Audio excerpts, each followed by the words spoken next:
Hello hi friends, welcome to my channel Sunitha Venkat creations Telugu YouTube channel. అందరికీ నమస్కారం అండి. ఈరోజు వీడియోలో తల్లికి వందనం 15,000 రూపాయలు ఈ జిల్లాల్లో ముందుకు విడుదల వేస్తారండి. అలాగే ఈ బ్యాంక్ అకౌంట్లకు మాత్రమే విడుదల చేయడం జరుగుతుంది. ఏంటనేది ఈ వీడియోలో చెప్తాను.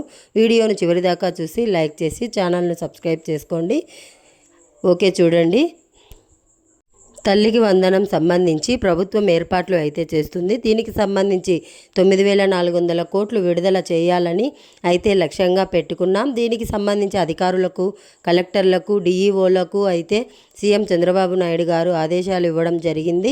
ప్రతి విద్యార్థికి కూడా ఎవరైతే చదువుకుంటున్నారో, ఎంతమంది విద్యార్థులు ఉంటే అంతమంది విద్యార్థుల తల్లుల ఖాతాలో డబ్బులు వేయాలనే ఆదేశాలు ఇవ్వడం జరిగింది.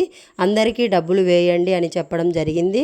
అయితే ప్రభుత్వం నుంచి ఈ జిల్లా ఏదైతే కడప జిల్లా ఉందో, కడప జిల్లాలో ఈ జన్మభూమి ఏదైతే మహానాడు ఉంటుందో, తెలుగుదేశం సంబంధించి ఆ యొక్క కార్యక్రమాన్ని 3 రోజుల పాటు సీఎం చంద్రబాబు నాయుడు గారు, సీఎం జగన్ గారు ఏదైతే కడప జిల్లా ఉందో ఆ జిల్లాలో అయితే ఏర్పాట్లు అయితే చేయబోతున్నారన్నమాట. ఈ 3 జిల్లాలలోనే తల్లికి వందనం పథకాన్ని కూడా మహానాడులో అయితే విడుదలైతే చేస్తారు. అయితే దానికి అర్హతలు కూడా మనకు చెప్పడం జరిగింది. 75% హాజరు హౌస్ హోల్డింగ్లో ఉండడం, ఒకే రేషన్ కార్డులు తల్లిదండ్రులు అలాగే పిల్లలు ఉండడం, ఆంధ్రప్రదేశ్ సంబంధించిన వారై ఉండడం అయితే చెప్పడం జరిగింది. అయితే ఏ బ్యాంకు అకౌంట్లకు వేస్తారంటే, ఎవరైతే ఎన్పిసిఐ లింకు అయ్యి ఉన్న బ్యాంక్ అకౌంట్లు ఉంటాయో వారికి మాత్రమే ఈ యొక్క అన్నదాత సుఖీభవ అయినా, తల్లికి వందనం అయినా, ప్రభుత్వం నుంచి ఏ పథకం డబ్బులు వచ్చినా కూడా వేయడం జరుగుతుంది. అంటే ఎన్పిసిఐ లింక్ అంటే మీ బ్యాంక్ అకౌంట్కి ఆధార్ కార్డు లింక్ అయ్యి ఉండాలి.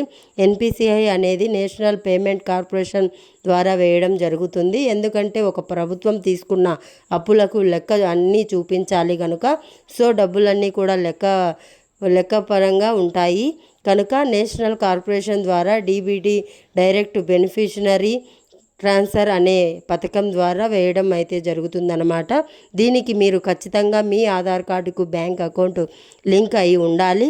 లింక్ అయి ఉంటేనే ఈ డబ్బులు అయితే మీ ఖాతాలో అయితే పడడం అయితే జరుగుతుంది అన్నమాట. సో ఆల్రెడీ ఎన్పిసిఐ లింక్ లేని లిస్టు అన్నీ కూడా మనకి సచివాలయాలకు అయితే విడుదల అయితే చేశారు. అక్కడికి వెళ్ళి మీరైతే మీ బ్యాంక్ అకౌంట్కి ఆధార్ కార్డు లింక్ అయ్యి ఉందా లేదా, ఒకవేళ లింక్ అయినా కూడా గవర్నమెంట్ దాంట్లో చూపిస్తుందో లేదో మీరు వెళ్ళి ఒకసారి చెక్ చేసుకున్నట్లయితే సచివాలయ సిబ్బంది మీకైతే చూపించడం జరుగుతుంది. మీరు లింక్ చేసుకుంటేనే మీ ఖాతాలో డబ్బులు అయితే పడుతున్నాయి.